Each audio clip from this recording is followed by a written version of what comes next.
तो चलिए अगली खबर का रुख करेंगे, जहां हिमाचल प्रदेश में मस्जिद विवाद के बीच सिरमौर जिले के शिलाई में हिंदू संगठन और स्थानीय लोग सड़कों पर उतर आए। शिमला के संजौली में पुलिस से लाठीचार्ज, प्रवासियों की वेरिफिकेशन और वक्फ बोर्ड को खत्म करने की मांग को लेकर शिलाई में प्रदर्शन कर रहे हैं। तो ये प्रदर्शनकारियों की मांग है कि वक्फ बोर्ड भूमाफिया के तौर पर काम कर रहे हैं। जगह जगह सरकारी जमीन पर अवैध कब्जा किया जा रहा है और इसीलिए इसे भंग किया जाना चाहिए। बता दें कि बाहरी राज्यों से आ रहे लोगों की वेरिफिकेशन यहाँ होनी चाहिए। अवैध रूप से बनी मस्जिदों और मजारों पर बिना देरी किए गए कार्रवाई होनी चाहिए। ऐसा नहीं किया गया तो हिंदू समाज उग्र आंदोलन करेगा। तो सिरमौर से यहाँ पर बड़ी होकर हिंदू संगठनों की लगातार वक्फ बोर्ड को खत्म करने की मांग यहाँ पेश की जा रही है। शिलाई की सड़कों पर बतौर हिंदू संगठन इस मांग को लेकर उतरे हैं और लगातार वक्फ बोर्ड को खत्म करने की मांग कर रहे हैं। इसके अलावा यहाँ पर बिना वेरिफिकेशन के जमीन और इससे जुड़े अवैध घुसपैठियों को रोकने की लगातार मांगे की जा रही है और यहाँ पर दलील ये पेश की जा रही है कि वक्फ बोर्ड किसी भी तरह से सरकारी जमीन पर कब्जा कर रहा है, भू माफियाओं की तरह यहाँ पर काम कर रहा है, जिसकी जल्द से जल्द रोकथाम होनी चाहिए। तस्वीरों में आप देख सकते हैं किस तरह से यहाँ पर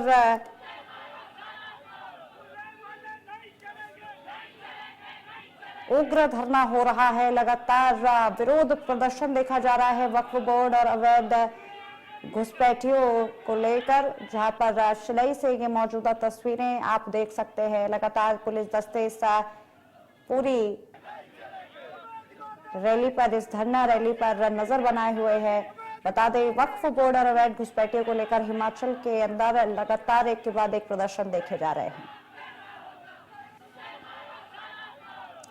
और इसी खबर पर ज्यादा जानकारी के लिए हमारे साथ हमारे bureau chief Anurag Sharma live बन चुके हैं।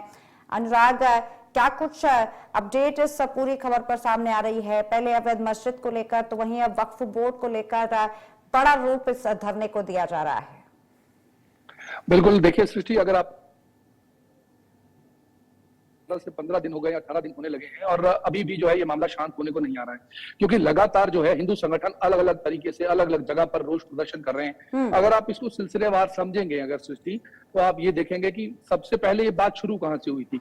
ये केवल दो गुटों की लड़ाई थी जहां से बात शुरू हुई थी, परंतु आज जो है वो इतना उग्र रूप से हमें पूरे हिमाचल में ये आग जलती हुई दिख रही है। पहला अगर आप याद करो तो 31 अगस्त को शिमला में पहली बार जो था वो दो गुटों में जो थी वो लड़ाई हुई थी, जिसमें हिंदू समुदाय का एक लड़का था और 5-6 लड़के जो थे वो मुस्लिम समुदाय के थे। वहां से बात बिगड़ती बिगड़ती जो है वो आज इस स्थान पर पहुंच गई है कि हिमाचल की हर जगह में रोष जो है प्रदर्शन किया जा रहा है। 1 सितंबर को वो लोग जो थे, वो जो 6 लड़के थे, वो लोगों ने मस्जिद में अपनी पनाह ले ली थी, जिसकी वजह से हिंदू समुदाय ये कहने लग गए थे कि ये जो है ये एक मुजरिमों का अड्डा बनता जा रहा है। यहाँ से बात जो थी वो शुरू हुई। उसके बाद संजौली में 1 तारीख को ही जो है उन लोगों ने अपने मार्च किया, हिंदू संगठनों ने, और वहां से अगर आप देखेंगे आज की जो स्थिति आज दिख रहे हैं आप पूरे हिमाचल में, जैसे आपने शिलाई में देखा, वैसे हमने कल बुम्मा में देखा था, डेरवा में देखा, कांगड़ा में देखा, धर्मशाला में भी यही आज वहां पर आज रोष प्रदर्शन हो रहा है। मंडी में आप लगातार देख रहे हैं, संजौली में देख रहे हैं, शिमला में देख रहे हैं। और पिछले कल अगर आपको याद हो तो ये बात कहां लड़ाई से शुरू होकर कल जो है वो इस बात पर आ गई कि 46 लोग हमें ऐसे मिले जो 1 तारीख के सभी लोग अवैध रूप से हिमाचल में रह रहे थे। सबसे बड़ी परेशानी का कारण यह है क्योंकि कहीं ना कहीं सृष्टि हिमाचल में ऐसी स्थितियां हैं कि जो बाहर से वो बिना पंजीकरण के हिमाचल में रह रहे हैं। और सबसे बड़ी बात, जब वो छोटी छोटी दुकानें, नाई की दुकान, दूसरी दुकानें, सब्जी की दुकान और वो खोल लेते हैं, तो वो एक तो वहां के जो लोकल काम करने वाले लोग हैं उनको भी नुकसान पहुंचाते हैं उसकी वजह से। परंतु भारत एक पूरा आजाद देश है, कोई भी भारत का नागरिक कहीं भी जाकर रह सकता है, बशर्ते वो पंजीकृत हो, पहली बात। दूसरी बात, उसका कोई क्रिमिनल रिकॉर्ड ना हो। अगर उसका कोई क्रिमिनल रिकॉर्ड है और वो हिमाचल में आकर छुप जा रहा है तो समस्या कहीं ना कहीं गंभीर हो जाती है। तो वही मामला जो है वो पिछले कल भी जो हमने गुम्मा में देखा था, वो यही कारण था कि क्या कारण है कि जो 46 ऐसे लोग मिले हैं हमें, जो आइडेंटिफाई किए जा चुके हैं, जिनकी जो आधार कार्ड है वो फर्जी है। तो हिंदू संगठन ये कहते हैं कहीं ना कहीं सृष्टि कि जो ये लोग हैं या तो इनका कोई क्रिमिनल ट्रैक रिकॉर्ड है या फिर ये भारतीय नहीं है। उन लोगों का ये स्पष्ट कहना है, क्योंकि भारत का जो आदमी है, जो भारत का बाशिंदा है उसको रहने के लिए नकली आधार कार्ड बनाने की जरूरत नहीं है। उसको किसी भी भारत के किसी भी राज्य का हो, उसको वो जो जगह है उसको वहां से आधार कार्ड इशू हो जाता है। फिर क्या कारण है कि फेक बनाए जा रहे हैं? तो इस वजह से बहुत ज्यादा रुद्र जो आप देख रहे हो रौद्र रूप जो है वो पूरे हिमाचल से शुरू होकर, अगर आपको याद होगा, झारखंड तक में जो है वो मारपिटाई और आगजनी के मामले सामने आए। उसका कारण क्या है कि लोगों को ये लगने लगा है कि देखिए, इसमें सबसे बड़ी बात जो सृष्टि ये है कि हिमाचल में मुस्लिम को लेकर आक्रोश नहीं, कहीं वो नहीं है, गुस्सा नहीं है मुस्लिम धर्म को लेकर। लोगों को गुस्सा है जो अराजनैतिक तत्व हैं, जो अराजकता फैलाते हैं और जो क्रिमिनल माइंड के लोग हैं, उन लोगों के लिए आपत्ति है। हिमाचल में बहुत 50 साल से या 100 साल से हम ये कह सकते हैं कि कश्मीर के मुस्लिम जो खान हैं वो रहते हैं और हिमाचल की पूरी अर्थव्यवस्था जो है उन्हीं खानों के ऊपर चलती है। कभी उनके साथ कभी लड़ाई नहीं हुई हिमाचल में। परंतु जब हम आज की बात करते हैं, जो ये कुछ ऐसे लोग हैं जो यहाँ पर आकर ये कहते हैं कि हम यहाँ पर लड़ेंगे या मार कुटाई करेंगे, ये जो लोग हैं उन लोगों से हिमाचल के लोगों को आपत्ति है। जी सृष्टि।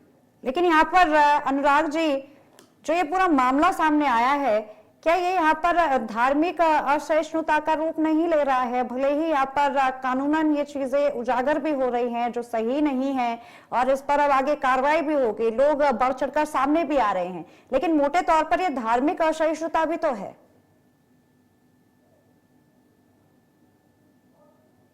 क्योंकि कहीं ना कहीं देखिए, ये बात हिंदू मुस्लिम की सांप्रदायिक नहीं है। इसमें यह है कि जो अराजनैतिक तत्व हैं, जो अराजकता फैलाने वाले तत्व हैं, उनकी आइडेंटिफिकेशन होनी चाहिए।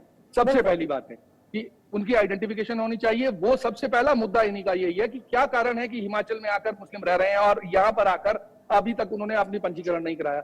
आने को तो बहुत से लोग, बाहरी समुदाय के बहुत लोग आते हैं हिमाचल में। अगर आपको याद होगा तो बुद्ध धर्म के लोग धर्मशाला में इतना बड़ा उनका वो रहते हैं, यहाँ पर हिमाचल में ही आकर बसे हैं।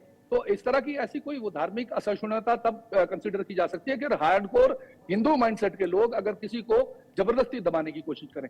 परंतु सृष्टि, यहाँ पर दिक्कत क्या है कि यहाँ पर कुछ ऐसे लोग हैं जो क्रिमिनल माइंडसेट के हैं, जिनकी वजह से लड़ाई झगड़े होते हैं और इसी को लेकर यहाँ पर ये पूरी चर्चा भी हो रही है। बहुत बहुत शुक्रिया आपका।